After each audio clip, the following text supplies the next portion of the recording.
Hello friends, welcome to study की 98। दोस्तों, आज हम जो है साइंस के क्वेश्चन को करेंगे और ये जो एपिसोड 5 होगा और आरआरबी एनटीपीसी और ग्रुप डी के लिए। तो चलिए शुरू करते हैं। तो पहला क्वेश्चन है कि इस कोशिका को जो है कोशिका का पावर हाउस कहा जाता है। तो आपको याद रखना है कि ये माइटोकॉन्ड्रिया को कहा जाता है और ये जो है हमारे शरीर के अंदर जो है रासायनिक ऊर्जाओं का संचालन करता है एटीपी के रूप में। तो ऑप्शन नंबर इसका जो है डी करेक्ट आंसर हो जाएगा। नेक्स्ट क्वेश्चन है, दाब में वृद्धि से जो है अगर दाब में हम लोग वृद्धि करते हैं तो पानी का क्वथनांक क्या होगा। तो मान लीजिए ये कोई है बर्तन और इसमें अगर पानी है और नीचे से अगर आप आग जला रहे हैं तो ये जो है इसमें अगर ऊपर से अगर ढक्कन लगा हुआ रहता है तो इसका क्या होता है, दाब बढ़ जाता है। और क्योंकि इसका जो है प्रेशर जो वो बाहर नहीं निकल पाता है, जिसके कारण इसका दाब बढ़ जाता है और वो जो है जल्दी उबलना शुरू कर देता है। 100 जो है सेंटीग्रेड तक ये पहुंच करके जल्दी उबलना शुरू कर देता है। उसी तरह से अगर हम किसी भी बर्तन में अगर दाब को बढ़ाते हैं तो उसका जो है पानी जो है वो खोलना जल्दी प्रारंभ कर देगा, यानी उसका क्वथनांक बढ़ जाएगा। तो ऑप्शन नंबर इसका ए जो है ये करेक्ट आंसर हो जाएगा। नेक्स्ट क्वेश्चन है, अनार के खाने योग्य भाग कौन सा होता है। तो अनार का जो खाने योग्य भाग होता है यानी कि मांसल बीजचोल जो होता है उसका खाने योग्य भाग होता है अंदर का भाग। ऑप्शन नंबर सी जो है इस प्रश्न का करेक्ट आंसर हो जाएगा। नेक्स्ट क्वेश्चन है, स्वच्छ आकाश नीला दिखाई देता है क्यों। तो सबसे पहली बात कि आकाश जो है नीला दिखाई इसलिए देता है क्योंकि जो है नीले प्रकाश के परिकिरणन के कारण।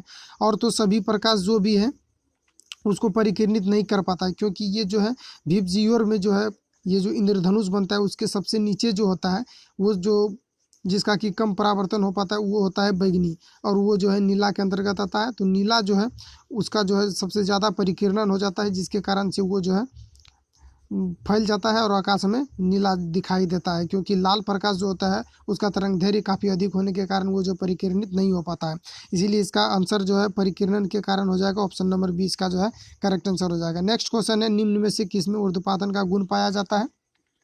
तो इसके लिए आपको सबसे पहले याद रखना है कि अमोनियम क्लोराइड और एंथ्रासिन और नेफ्थिन जो है ये सभी जो है ऊर्ध्वपातन का गुण होता है। ऊर्ध्वपातन का मतलब होता है किसी ठोस पदार्थ का, जैसे फॉर एग्जांपल के लिए आप कपूर ले लीजिए। कपूर जो होता है इसको अगर हम लोग जलाते हैं तो ये द्रव अवस्था में नहीं जाता, सीधे वाष्प के रूप में परिवर्तित हो जाता है। तो किसी पदार्थ का बिना द्रव अवस्था में गए सीधे वाष्प में परिवर्तन ऊर्ध्वपातन कहलाता है। और ऊर्ध्वपातन का उदाहरण है अमोनियम क्लोराइड, एंथ्रासिन और नेफ्थिन जो होता है। बार बार यही आपके जो है ऑप्शन में रहेंगे, अमोनियम क्लोराइड रहेंगे या तो फिर एंथ्रासिन और नेफ्थिन रहेंगे।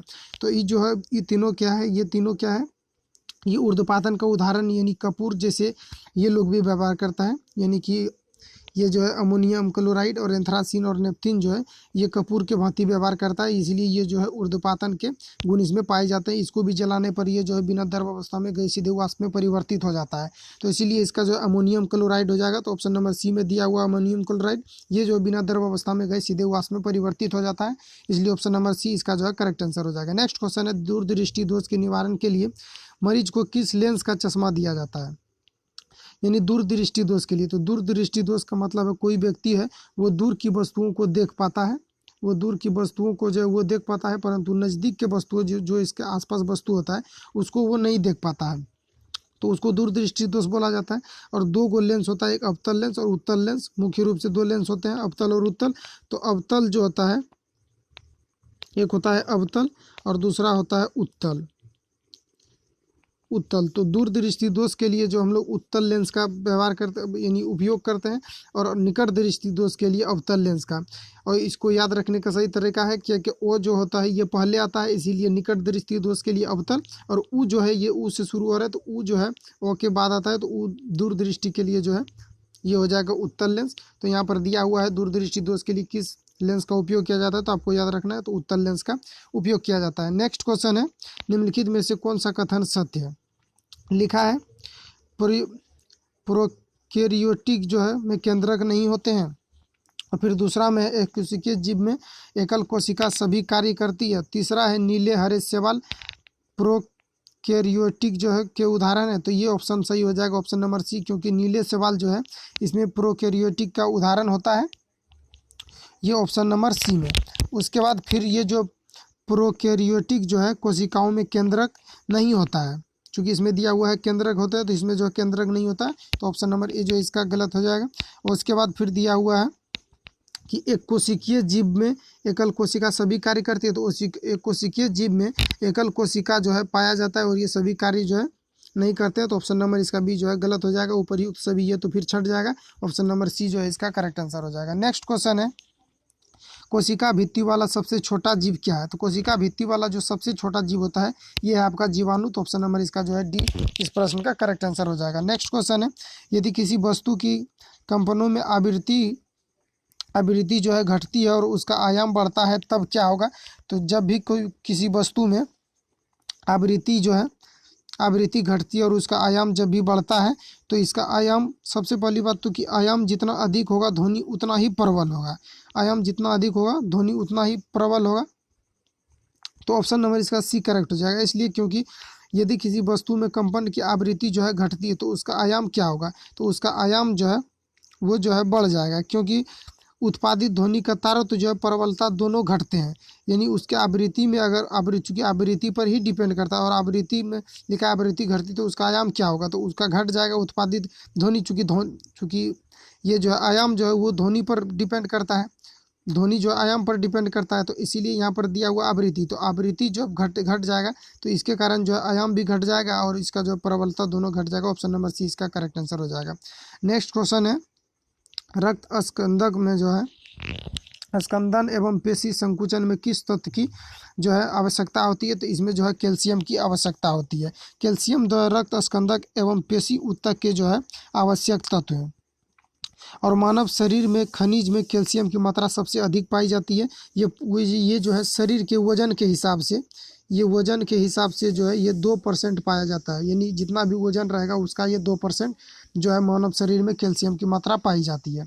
10वां नेक्स्ट क्वेश्चन है, वह गैस जो रक्त में कार्बोऑक्सी हीमोग्लोबिन बनाती है जिससे दम घुटता है वो कौन सा है? तो ये कार्बन मोनोऑक्साइड है, क्योंकि ये जो है कार्बन मोनोऑक्साइड ये जो हीमोग्लोबिन के साथ जो है रिएक्शन करके कार्बोऑक्सी हीमोग्लोबिन का निर्माण करता है जिससे दम घुटने लगता है, क्योंकि हीमोग्लोबिन के साथ जब ये रिएक्शन कर लेता है कार्बन मोनोऑक्साइड जो है हीमोग्लोबिन के साथ जब रिएक्शन कर लेता है तो ये जो है कार्बो मोनोऑक्सी हीमोग्लोबिन का निर्माण करता है, जिसके कारण हीमोग्लोबिन कार्य करना बंद कर देता है और हमारे कोशिकाओं तक जो है ऑक्सीजन नहीं पहुंच पाता है, क्योंकि हीमोग्लोबिन के कारण ही हमारे कोशिकाओं तक जो है ऑक्सीजन पहुंच पाता है, इसलिए जो है ऑक्सीजन पहुंचना बंद हो जाएगा जिसके कारण दम घुटता है, तो ऑप्शन नंबर ये जो है एक करेक्ट आंसर हो जाएगा कार्बन मोनोऑक्साइड। नेक्स्ट क्वेश्चन है, शर्करा को अल्कोहल में परिवर्तित करने की प्रक्रिया क्या कहलाती है? तो ये किण्वन कहलाती है। जब भी कोई बड़े अणु रहता है और ये टूटकर जब छोटे अणु में बिखर जाता है तो इसको हम लोग किण्वन कहते हैं, यानी ये जो है किण्वित हो जाता है, यानी एंजाइम के द्वारा जब विखंडित होता है तो इसको किण्वन कहते हैं। और जब छोटे अणु जब बड़े एंजाइम में जब छोटे छोटे कण मिल करके जब बड़े यौगिक का निर्माण कर देता है तो इसको हम लोग जो है शर्करा इसको हम बोल सकते हैं या खोआ वगैरह बोल सकते हैं। तो इसमें लिखा हुआ है शर्करा को जब अल्कोहल में परिवर्तित किया जाता है तो कौन सी क्रिया द्वारा? तो ये किण्वन द्वारा। और इसके द्वारा अगर एंजाइम का नाम पूछा जाए कि शर्करा को अल्कोहल में परिवर्तित करने के लिए किस एंजाइम का इस्तेमाल किया जाता है, तो इस्तेमाल नहीं बल्कि किया जाता है, तो वो हो जाएगा इन्वर्टेड और जाइमेज हो जाएगा। नेक्स्ट क्वेश्चन है, फ्यूज की तार के लिए क्या महत्वपूर्ण है? इसमें बहने वाली धारा सही है। इसका विशिष्ट प्रतिरोध, इसमें प्रतिरोध भी होता है तो ये सही हो जाएगा। इसका गलनांक भी उच्च होता है, इसमें गलनांक भी होना चाहिए, क्योंकि अगर कहीं भी आप परिपथ में अगर हम फ्यूज का यूज करते हैं इसका गलनांक रहेगा कम रहेगा तभी ये, यानी कि वोल्टेज बढ़ने के बाद ये गल जाएगा और हमारे सारे परिपथ जो है वो जलने से बच जाएंगे। तो इस तरह से जो है इसमें गलनांक भी होना चाहिए, तो ऑप्शन नंबर इसका डी हो जाएगा उपरयुक्त में से सभी। बस आज यहीं तक थे, मिलते हैं नेक्स्ट वीडियो के साथ। अगर वीडियो पसंद आया तो चैनल को सब्सक्राइब कर लो, बेल आइकन को प्रेस कर ले ताकि आपको नेक्स्ट वीडियो का नोटिफिकेशन मिल सके। और ये जो है 5वां वीडियो था और सेट नंबर ये 2 का था RRB NTPC और ग्रुप डी के लिए। थैंक यू फॉर वॉचिंग, मिलते हैं नेक्स्ट वीडियो के साथ।